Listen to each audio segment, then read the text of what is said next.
This is For the Governed, a podcast series brought to you by Athalonz. Here are your hosts, Tim Markison and Ron Cates. Welcome to another exciting, invigorating, and educational episode of the Athalonz podcast.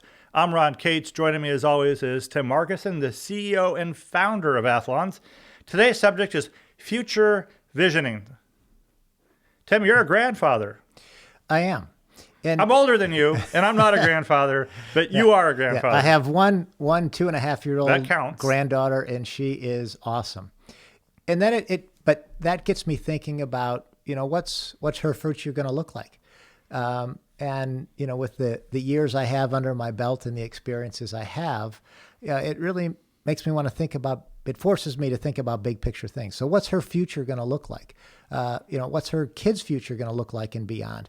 What opportunities is she going to have and future generations going to have?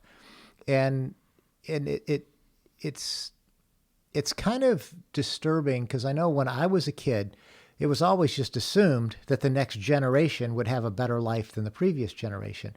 And in the last few generations, that's not been the case. So every objective measure of quality of life, we've been declining here in the United States. Yeah. We've had some decline. It didn't used to be that way. And also people's attitudes about the future are much less optimistic than they ever were. To me, that's a disturbing trend. And I want to do what I can to start turning that around and making greater and greater optimism for the future. And it starts with, well, let's create a better future. When you say better future, what are some of the things you're talking about? Yeah, better definitely is a subjective term. So to me, it's creating a future where the world is a safer place. It's a healthier place. People are more understanding of each other, more forgiving, more accepting of others. We're nicer to ourselves. Our career opportunities are more vast. We encourage people to have dreams, think out of the box, and then we support each other to help fulfill those dreams.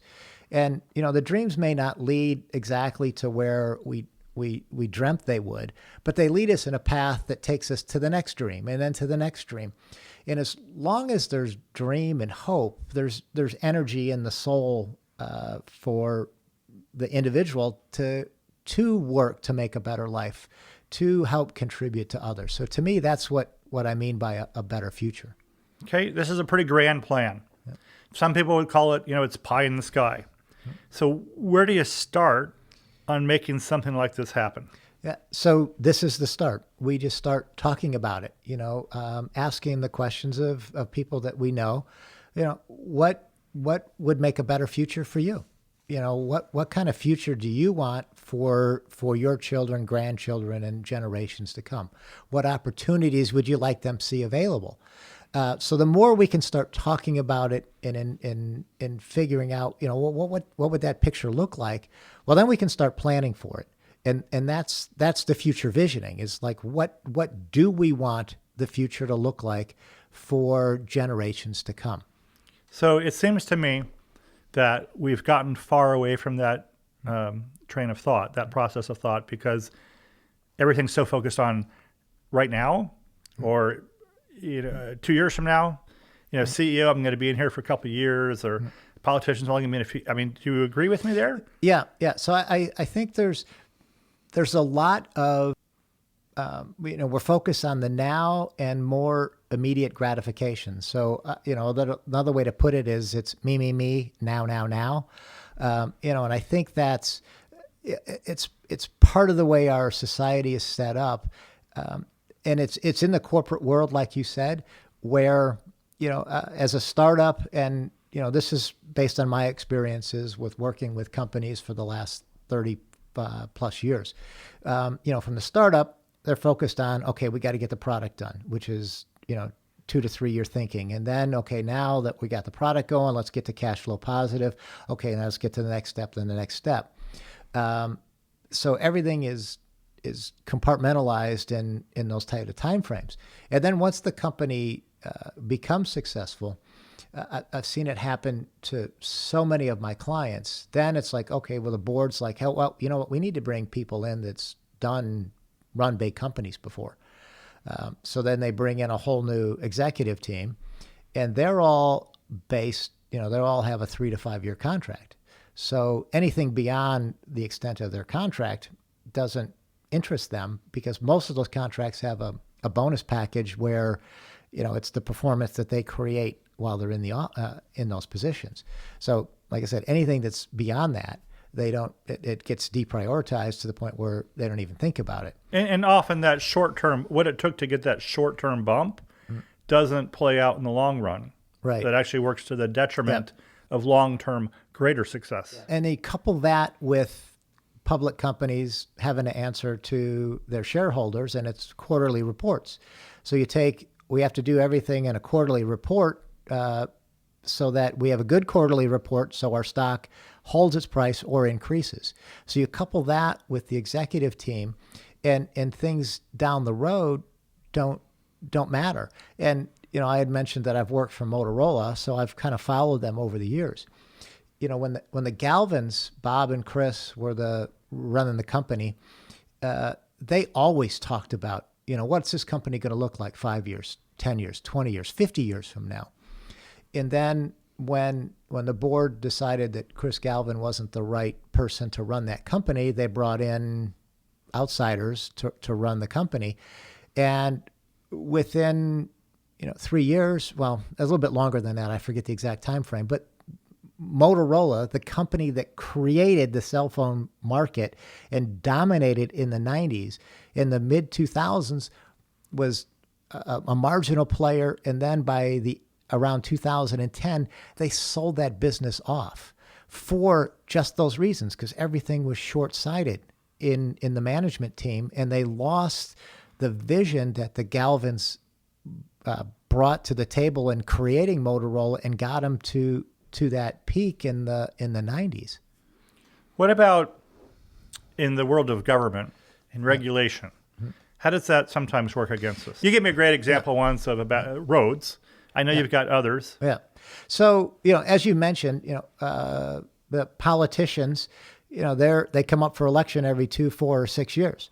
So their primary focus is getting reelected. So anything beyond the reelection period doesn't do them any good. And then I haven't verified this statistic, but I've heard it so many times, I'm tending to believe that it's true, that politicians spend at least half of their time in office working on getting reelected. So it doesn't leave a lot of time for actually leading the country or the state or the town or whatever level of government that they're at. And then there's government regulations on how money can be spent. So there's regulations that we have to go with the cheapest route. So if the cheapest route is to fix something, instead of scrapping it and bringing something new in, then we have to fix it. So the roads are an example. There's technology out there that you could make a road that wouldn't need maintenance even in the worst climates for 30 to 50 years, but they're expensive to install. So the near-term expense is cheaper to repair it than replace it. The long-term expense of having to constantly repair the roads, besides the hassle to everybody that has to drive on them, that takes precedence over the long-term benefit of making better roads. And long-term would be way less expensive. Yes, yeah, but they're not. The regulations are set up where they can't think that way. And then it's the same thing with computers. Now, there's it's called Moore's Law, but it's really more of a theory than an actual It's held pretty true, law. though. Yeah. For the most part, it has. So Moore's Law is every 2 years, computers are going to double their speed and processing capabilities. And for the most part, since the 70s, that's held true. So as an example, a 2-year-old computer has 1/2 the speed and 1/2 the processing capabilities of a brand new computer. A 4-year-old computer has 1/4 the speed and 1/4 the processing capabilities of a brand new computer. If it's 6 years old, it's 1/8 of the speed and 1/8 of the processing capabilities. if a computer is 50 years old, it has 33 million times less speed and 33 million times less processing capabilities than a computer today. Now, why I bring up 50 years is a good number of federal agencies have 50-year-old computers or older. The IRS. Like those giant, where I'm installing some RAM and it's the size of a pickup truck?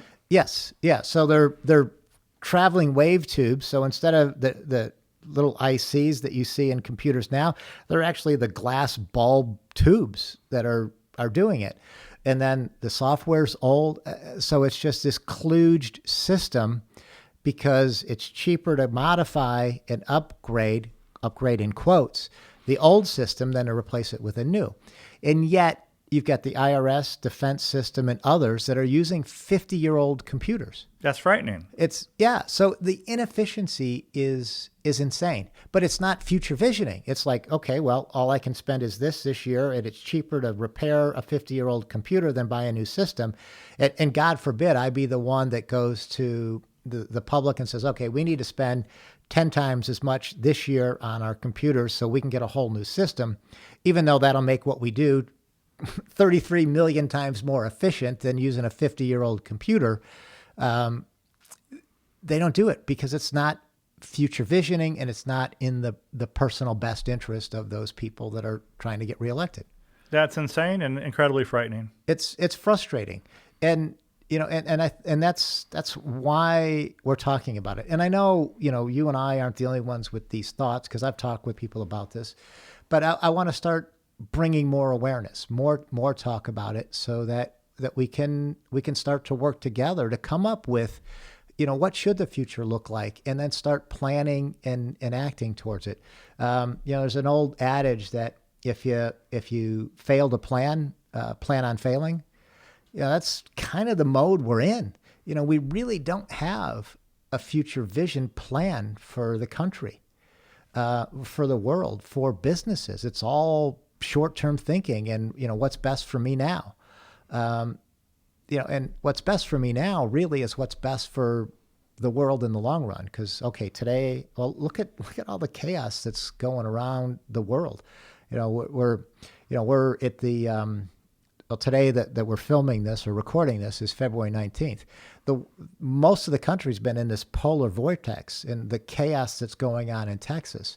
And all that stems from